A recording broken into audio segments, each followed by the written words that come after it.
So good evening, everybody. Welcome to This Is Our Testimony. Today, we'll be sharing a lovely story about how God is a God of restoration and love. Joining me this evening are East and Rumbi. Welcome, East. Welcome, Rumbi. Thank you, Tudi. Thank you so much, Tudi. Such a pleasure to be here. Wonderful. It's good to be with you.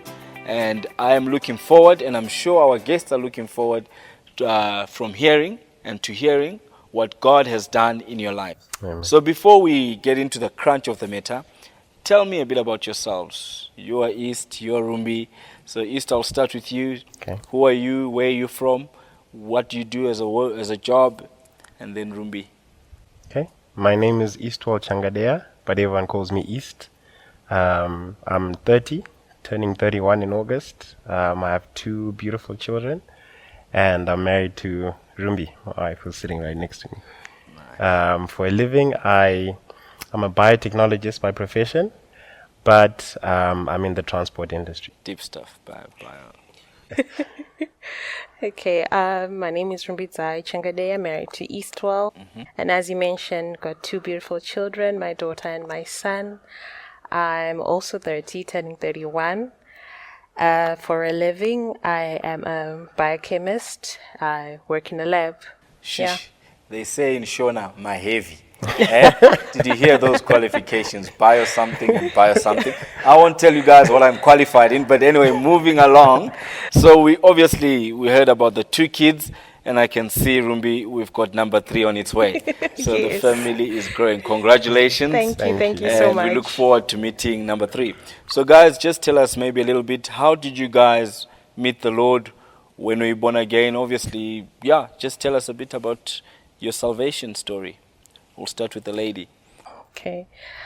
Well, I gave my life to the Lord when I was 10 years old. My brother actually led me to the Lord. We were just actually at home discussing, and then I decided to give my life to the Lord. And ever since then, I knew I was supposed to serve the Lord. And Wow, wonderful.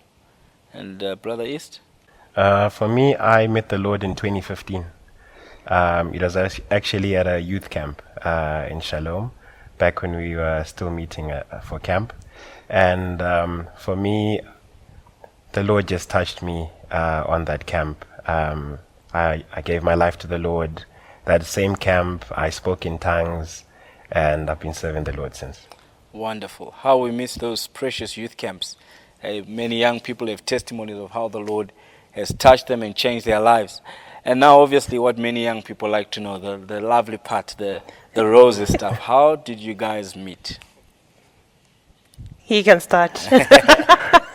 Okay, I'll share. How did we meet? We met at school.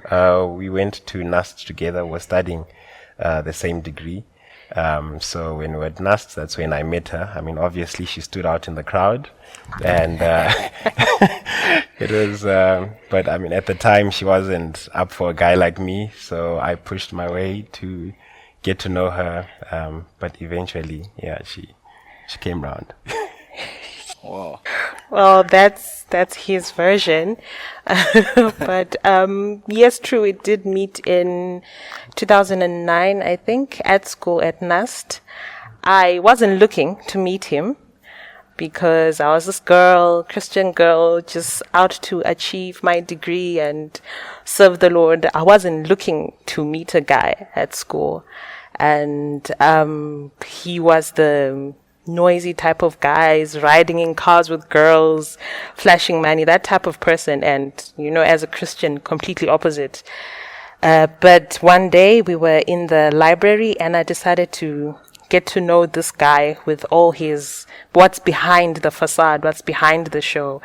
And as we started to talk, that's when I actually started to get to know him. And there was a real person behind all of that. So that's how we met. Yeah, I still can't believe that East was noisy. I mean, we struggled. But anyway, we'll hear about that maybe on another day. So obviously, you're telling me 2009. Yeah. East says to me 2015 he was born again. So you were born again. You were serving the Lord. Exactly. And he was not. Were you, Rumbi, happy with that? Were you comfortable with that type of relationship? Well, as I mentioned, I wasn't looking out to get a guy of his type because of what I believe in as a Christian.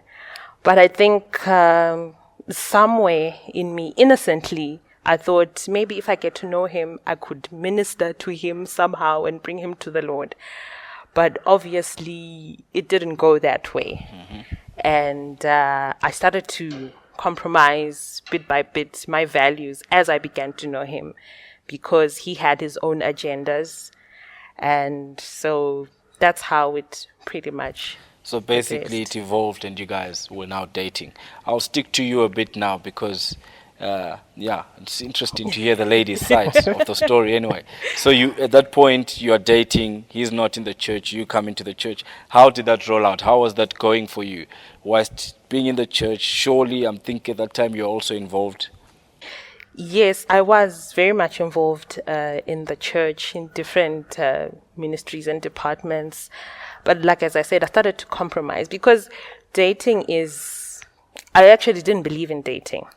But as I got to know him, it was exciting. It's always exciting to get to know someone new. And, you know, he was very generous. He'd take me here, take me there, lunch dates, pizza dates, buy me stuff, you know, and it was exciting. Yeah. And before we knew it, it was the late night texts, holding of hands, hugging, kissing, intimacy. So at that point, I was still in the church and serving in the eyes of the elders, but I had hidden my life and I was in isolation. I didn't want people in the church really getting to know that side of my life. And even with the Lord, there's so many times he would warn me, don't do that. Don't pick up the phone and call him. Don't go there with him. But I was just so excited. And I thought I could handle it. I had everything under control. I'm still serving the Lord. I'm not doing anything bad. So that's how it all progressed. And that's how I handled my relationship with him, even though I knew that he wasn't truly, fully born again. Yeah. And East, for you at that time, obviously you were not in the church. Yeah. Was there any fear of God in you? Was there any, breaks, or you were just happy to have this lovely Christian girl? To be honest with you, Tuli, at the time, no, I didn't even know the Lord. And, which is, I think that's the danger with dating, because when you get into it, I mean, for her, she got into it thinking she just wants a friend to talk to, someone to text. But for me, coming from the world, I mean, I had my own intentions. Yeah. And getting into the relationship, my intentions were definitely far from what she wanted. Yeah. And so, yeah, that's really, the only standard I had was the standard of the world. And that's what I was going for, which is quite unfortunate. Yeah. Looking at it in retrospect. Yeah, for sure. No, great. And now, so obviously you guys are dating, you're going out, and today you're here, you're married. How did you get to this point? Tell us a bit more, because today you're serving the Lord together. Yes. So we did date, and at some point he had to go away to school in South Africa. But we felt that we loved each other and continued having a long-distance relationship. So he would go away and he'd come back. When he'd come back, we'd hang out. And because of where our relationship was, we were also now sleeping with each other. And that carried on for about 2 years. And before I knew it, I fell pregnant. So, Rumbi, now you're pregnant. Tell us a bit what you went through in yourself, what you were thinking about your relationship with the Lord. Just tell us a bit what you went through during that time. Well, I think like anybody else who would fall pregnant out of wedlock and at such a young age, I was 21 at the time. It was such a difficult time, very tough time, because firstly, I felt very disappointed in myself. I felt very much condemned. I felt there was no way out, like it was the end of the world. And also just the response from the people around me, like my parents, it broke them so much, and that broke me even more. And it was a really tough time. I felt so exposed, so alone, so vulnerable, because within the church, I had friends who were serving the Lord, same age as I was.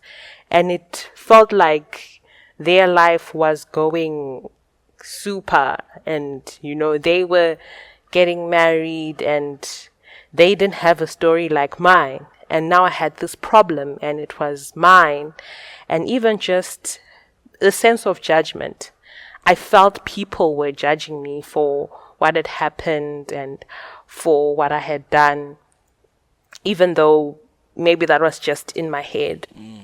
But it was really a difficult time, and just thinking that my future was over. I was actually still in school at that time, and I had to finish off the year, and I didn't know if I was going to be able to carry the pregnancy through my schooling. Even at school, people looking at me, with my belly growing. It was physically that I felt people were judging me. It was in my heart. I felt people were judging me. And just even at that point, my relationship with the Lord wasn't so great, because for me to get to that point of getting pregnant, I had shut the Lord out and I was doing what I wanted to do in my relationship with East. So it was really tough, though I'm grateful that my parents didn't kick me out. That was a blessing on its own, because naturally when something like that happens, you get kicked out. You go to where you got your pregnancy from. Yeah. But by the grace of God, my parents didn't do that to me. Yeah.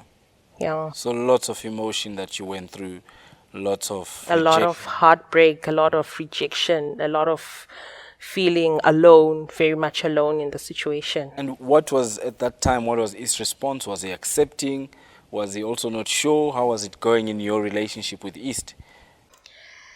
At that point, there was a point at the beginning when abortion was an option. At the onset, of me telling him, because he was in South Africa at the time, he decided, okay, I'm getting on a bus, I'm coming, we're getting an abortion, and our lives are going to go back to normal. So, but in me, I was still a Christian. Somewhere in me, I was still a Christian, and I knew it wasn't right. And so at that point, I just realized that me and this guy are on two different levels. Like, it became magnified at that point. And I think from then on, that's when probably our relationship started to have friction. When he did come, though, we didn't go ahead with it. But I started to feel a bit of resistance. And I also did feel alone, like separated from him, because he accepted that I was pregnant and he knew it was his child. But there was just that friction. It's like the love went away.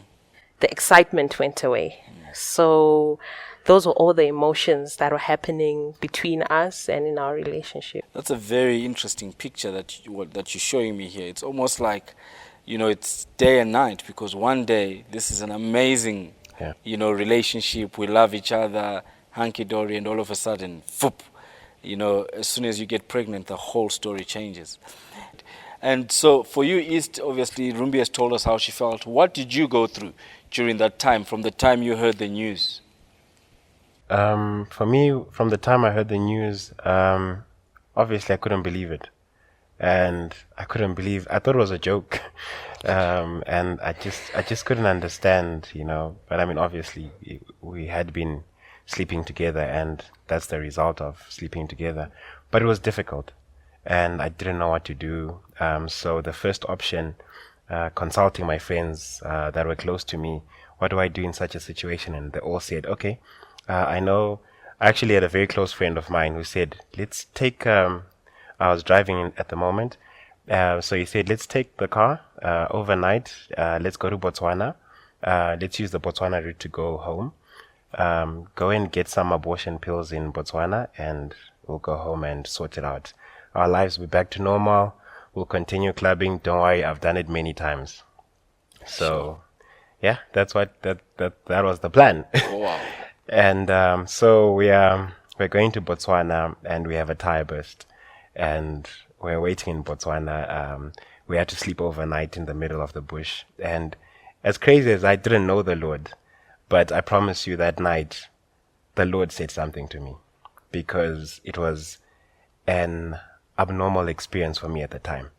And I was just told not to do what I was going to do.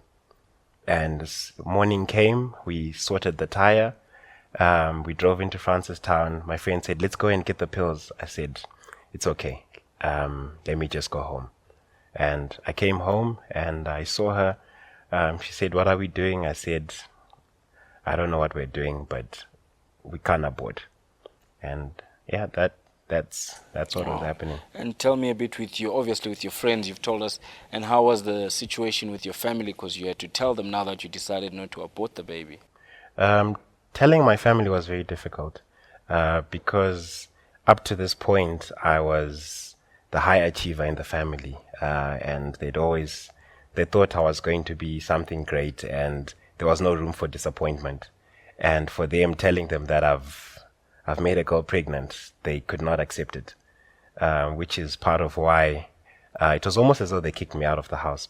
Well, it's just that I was staying in South Africa and I was still at school. They said they'll continue paying my fees and paying my rent, but they disowned me. So also culturally, if you make someone pregnant, there's things that you have to look into, like lobola, or the families have to address each other.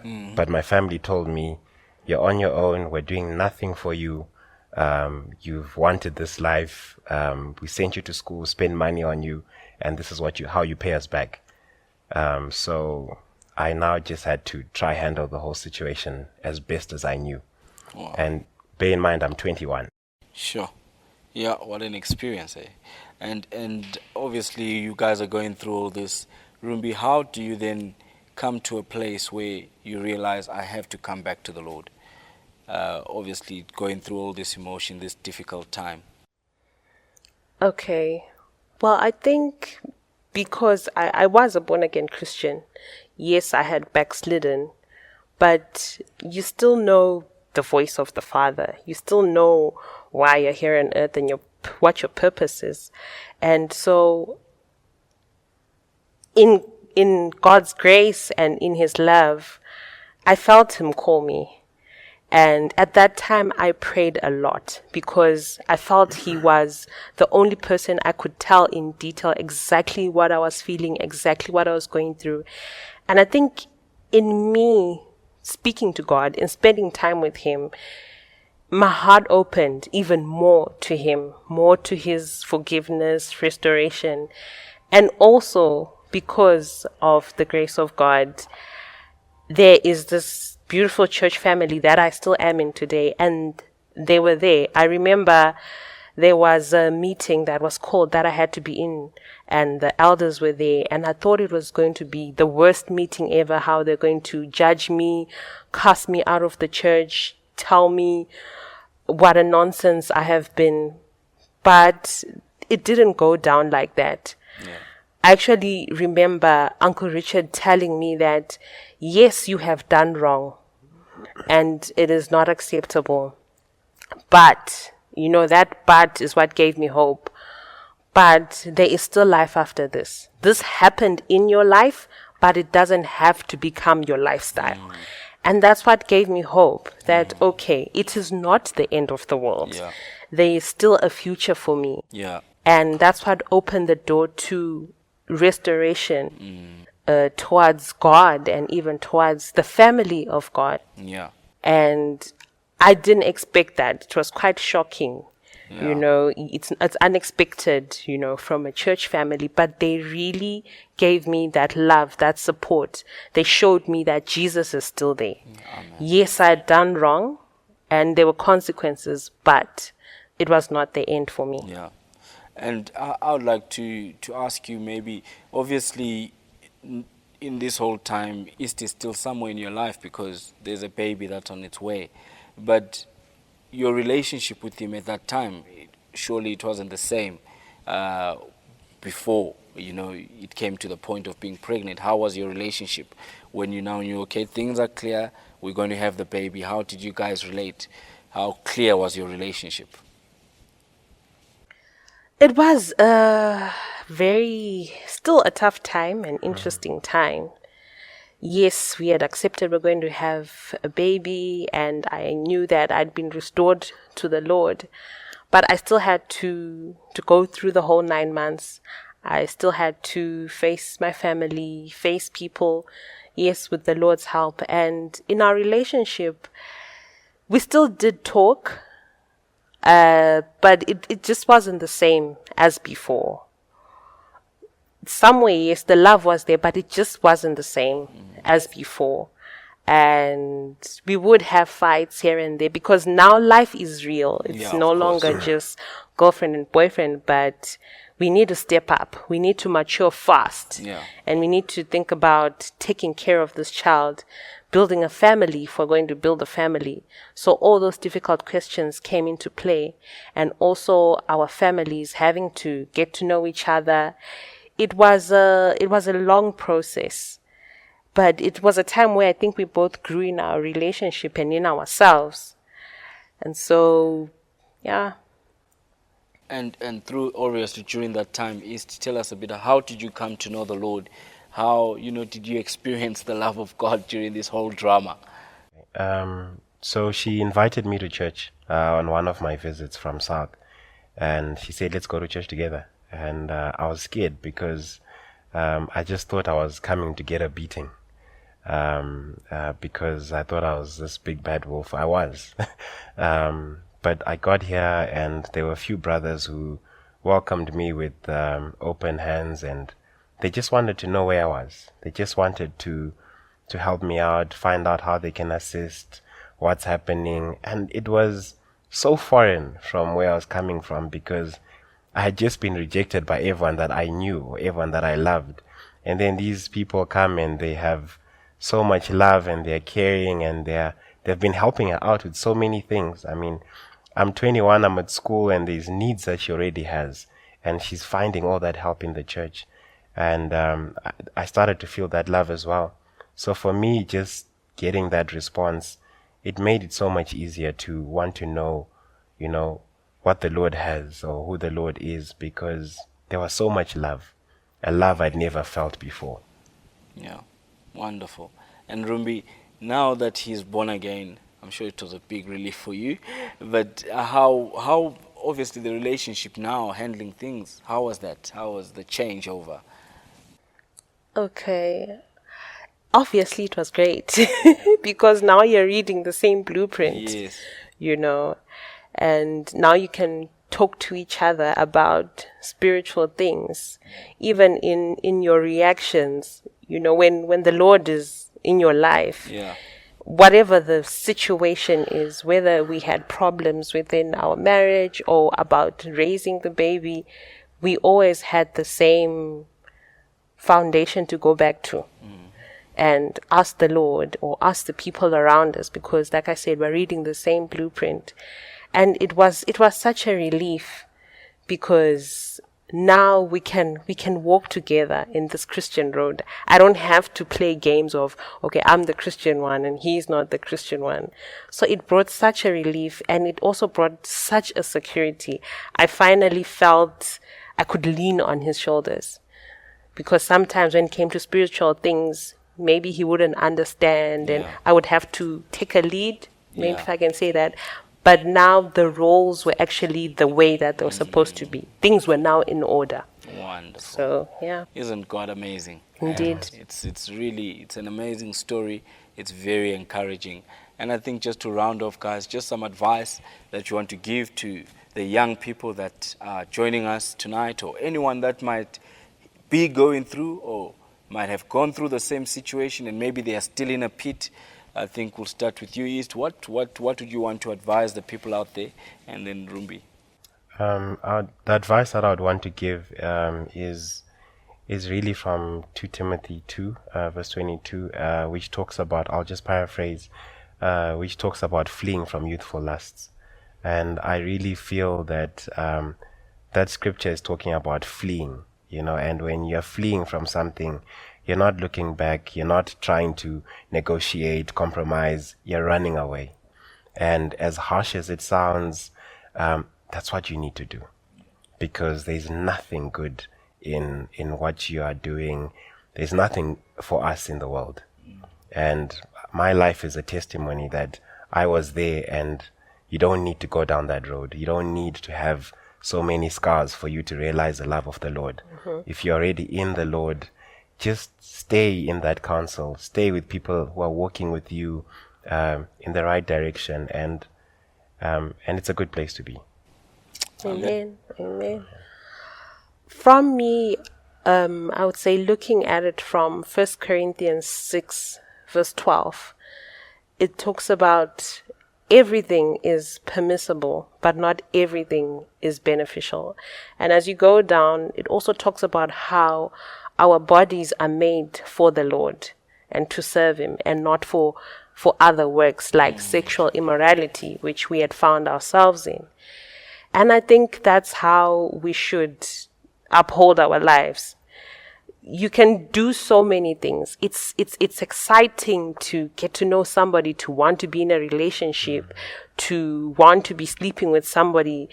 You know, we all get feelings, but it doesn't mean that we should engage in sexual immorality, that we should go down that road, that we should get into relationships that are not from the Lord. Because, yeah, everything is permissible. You can do what you want, but at the end of the day, is it beneficial? Is it going to help you? Is that guy good for you? Is that girl good for you? Is that situation good for you? Because to be honest, it's going to end in tears, and it's going to hurt, and you're going to get burnt. And not every story can be like ours, that at the end of the day, the Lord saved us and we're serving the Lord together. You know, it can go in another direction.